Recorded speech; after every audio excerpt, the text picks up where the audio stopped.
नमस्कार मित्रांनो, तुमचं खूप खूप स्वागत आहे आपल्या मराठी चॅनल एरे एरे पैसा यावर. मित्रांनो, पोस्ट ऑफिसच्या लहान बचत योजना भारतात खूप लोकप्रिय आहेत, कारण लोक भारत सरकारच्या पाठिंब्याने पैसे गुंतवणे पसंत करतात. या योजना सुरक्षित गुंतवणूक आणि हमीदार परतावा प्रदान करण्याचे उद्देश ठेवतात. पोस्ट ऑफिस योजनांची सुरुवात गुंतवणूकदारांमध्ये बचतीची सवय निर्माण करण्यासाठी करण्यात आलेली आहे. पोस्ट ऑफिसच्या बचत योजना विविध उत्पादने प्रदान करतात, ज्यामध्ये कोणतीही जोखीम नसलेला परतावा आणि चांगले व्याजदर दिले जातात. लहान बचत योजनेचा दर सरकारद्वारे प्रत्येक तिमाहीत निश्चित केला जातो. भारत सरकारकडून ऑफर केलेल्या 9 पोस्ट ऑफिस बचत योजना एकदा पाहूया.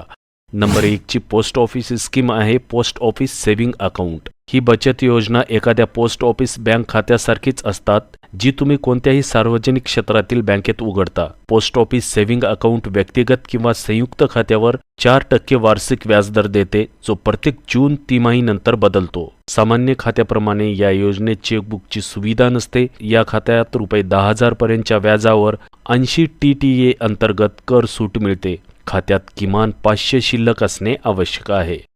नंबर 2 ची योजना आहे 5 वर्षाचा पोस्ट ऑफिस पुनरावर्ती ठेवीचे खाते म्हणजेच RD. या खात्यावर 6.7% व्याजदर दिला जातो, जो की तिमाही चक्रवाढ याप्रमाणे असते. पोस्ट ऑफिस RD खाते अल्पवयीन मुलाच्या नावाने उघडता येते आणि 10 वर्षे किंवा त्याहून अधिक वयाचा मुलगा मुलगी खाते उघडू शकतो आणि ते चालू शकतो. 1 वर्षानंतर 50% शिल्लक रक्कम काढता येते. कमाल ठेव मर्यादा नाही. नंबर 3 ची योजना आहे पोस्ट ऑफिस वेल ठेवी खाते म्हणजे TD. 5 वर्षाच्या TD अंतर्गत गुंतवणुकीसाठी आयकर अधिनियम 1961 च्या कलम 80C अंतर्गत कर लाभ लागू होतात. कमाल ठेव मर्यादा नाही. पोस्ट ऑफिस वेल ठेवी खात्यातील व्याज दर वार्षिक भरले जाते, परंतु तिमाही आधारावर गणना केली जाते. नंबर 4 ची योजना आहे पोस्ट ऑफिस मासिक उत्पन्न योजना खाते म्हणजेच मंथली इन्कम स्कीम. एक व्यक्ती या योजनेमध्ये विशिष्ट रक्कम गुंतवतो आणि प्रत्येक महिन्याच्या व्याजाच्या स्वरूपात निश्चित रक्कम मिळते. या योजनेच्या खात्यावरील चालू व्याजदर 7.2% आहे, जो की मासिक देय या स्वरूपात भेटतो. या खात्यात कोणतेही कर लाभ नाहीत. पोस्ट ऑफिस मासिक उत्पन्न योजनेचा परिपक्वता कालावधी म्हणजेच मॅच्युरिटी पिरियड 5 वर्षे आहे. 1 वर्षानंतर खाते पूर्ववत बंद करता येते, मात्र 1 ते 3 वर्षाच्या कालावधीत खाते बंद झाल्यास 2% कपात केली जाईल, तर 3 वर्षानंतर ही कपात 1% असेल. 5 ज्येष्ठ नागरिक बचत योजना म्हणजे senior citizen saving scheme. Senior citizen saving scheme ही भारतातील ज्येष्ठ नागरिकांसाठी समर्पित एक विशेष योजना आहे. सध्या या योजनेवर 8.2% व्याजदर आहे. 60 वर्ष आणि त्यापेक्षा जास्त वयाचे लोक ही योजना उघडू शकतात. परिपक्वता कालावधी म्हणजे मॅच्युरिटी पिरियड 5 वर्षाचा आहे आणि जास्तीत जास्त ठेव रक्कम 15 लाखापेक्षा जास्त असू शकत नाही. या योजनेवरचे व्याज तिमाही दिल्या जाते. या योजनेतील गुंतवणूक रक्कम 80C अंतर्गत कर सवलतीला पात्र आहे आणि कमावलेले व्याज करयोग्य आहे आणि TDS ला लागू आहे. नंबर 6 सार्वजनिक भविष्य निर्वाह निधी म्हणजे पब्लिक प्रोव्हिडंट फंड. सार्वजनिक भविष्य निर्वाह निधी ही निवृत्ती बचत योजना आहे. या योजनेत गुंतवणूकदारांना EEE म्हणजेच एक्सपेंट कर लाभ मिळतो. एका आर्थिक वर्षात 1.5 लाखापर्यंतची योगदान रक्कम कलम C अंतर्गत कर वजावटीसाठी पात्र असते. तसेच गुंतवणूकदारांना कर्जाची सुविधा मिळते आणि काही प्रमाणात पैसे काढण्याची सुविधा आहे. सध्या PPF खात्यावरील व्याजदर 7.1% आहे आणि याचा परिपक्वता कालावधी 15 वर्षाचा आहे. नंबर 7 नॅशनल सेव्हिंग सर्टिफिकेट म्हणजेच राष्ट्रीय बचत प्रमाणपत्र. ही योजना भारत सरकारने भारतीयांमध्ये बचतीची सवय निर्माण करण्यासाठी सुरू केली आहे. किमान गुंतवणूक रक्कम 100 आहे आणि कमाल गुंतवणूक मर्यादा नाही. सध्या या योजनेचे व्याजदर 7.7% आहे. कलम 80C अंतर्गत 1.5 लाखांची कर वजावट दावा करता येऊ शकते. या योजनेत फक्त भारतीय रहिवासी गुंतवणूक करू शकतात. नंबर 8 किसान विकास पत्र. किसान विकास पत्र दीर्घकालीन बचत योजनेत गुंतवणूक करण्याची संधी देते. भारत सरकारने 2014 मध्ये ही योजना पुन्हा सुरू केली आहे. किसान विकास पत्र प्रमाणपत्रे विविध मूल्यवर्गात उपलब्ध आहे, जी ग्राहकांना लवचिकता देतात. त्याची किमान रक्कम 100 पासून ते 50,000 पर्यंत आहे. सध्या या योजनेवर 7.5% व्याजदर दिला जातो, जो की वार्षिक चक्रवाढ आहे. या योजनेत कमाल गुंतवणूक मर्यादा कसलीच नाहीये. नंबर 9 सुकन्या समृद्धी योजना.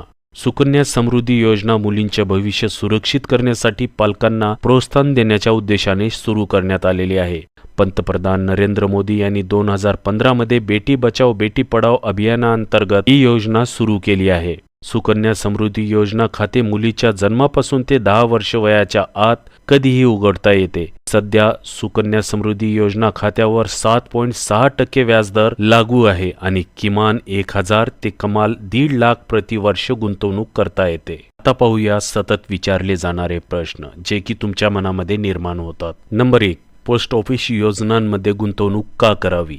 तर मित्रांनो, पोस्ट ऑफिस योजनांना भारत सरकारचा पाठिंबा आहे, ज्या तुमच्या गुंतवणुकीवर परताव्याची हमी देतात. शिवाय या योजनेंना कलम C अंतर्गत 1.5 लाख रुपयापर्यंत कर आकारणीतून सूट देण्यात आलेली आहे. त्यामुळे पोस्ट ऑफिसमध्ये गुंतवणूक नक्कीच करावी. नंबर 2, ज्येष्ठ नागरिकांसाठी काही विशेष योजना आहे का? होय, पोस्ट ऑफिसद्वारे ऑफर केलेली सिनियर सिटीजन सेव्हिंग स्कीम ही भारतातील ज्येष्ठ नागरिकांसाठी एक विशेष योजना आहे. 60 वर्षावरील कोणीही पोस्ट ऑफिसमध्ये या योजनेअंतर्गत खाते उघडू शकतो. या योजनेतील व्याज तिमाही दराने दिले जाते.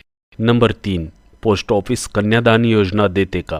तर मित्रांनो, होय, सुकन्या समृद्धी योजना ही पोस्ट ऑफिसद्वारे ऑफर केलेल्या मुलींसाठी एक विशेष योजना आहे. ही योजना 2015 मध्ये पंतप्रधान नरेंद्र मोदी यांनी सुरू केलेल्या बेटी बचाओ बेटी पढाओ मोहिमेअंतर्गत येते. नंबर 4, अनिवासी भारतीय म्हणजेच NRI पोस्ट ऑफिसच्या सेव्हिंग स्कीममध्ये गुंतवणूक करू शकतात का? तर मित्रांनो, नाही. अनिवासी भारतीय पोस्ट ऑफिस सेव्हिंग स्कीममध्ये गुंतवणूक करू शकत नाही. तसेच ते नॅशनल सेव्हिंग सर्टिफिकेट, किसान विकास पत्र, भविष्य निर्वाह निधी किंवा पोस्ट ऑफिसद्वारे ऑफर केलेल्या इतर कोणत्याही वेळेच्या ठेवींमध्ये गुंतवणूक करू शकत नाहीत. नंबर 5, नॅशनल सेव्हिंगच्या योजना कोण बनवते आणि आणते?